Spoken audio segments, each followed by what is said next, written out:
Pernah tak kita berada dalam keadaan susah, tapi dalam masa yang sama kita masih cuba menyenangkan orang lain? Ramai sangka ini cuma kata-kata motivasi, tapi sebenarnya ini ajaran Islam yang sangat besar nilainya. Rasulullah sallallahu alaihi wasallam bersabda, sesiapa yang melepaskan satu kesusahan seorang mukmin di dunia, Allah akan melepaskan satu kesusahannya pada hari kiamat.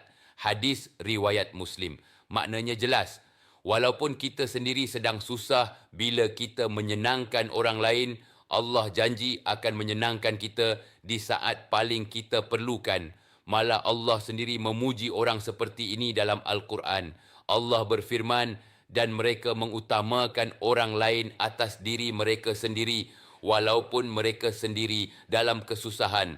Surah Al-Hashr ayat 9. Inilah prinsip hidup orang beriman. Bukan tunggu senang baru memberi, tapi memberi walaupun diri sendiri diuji. Jika hari ini kita rasa hidup kita sempit, cubalah ringankan beban orang lain.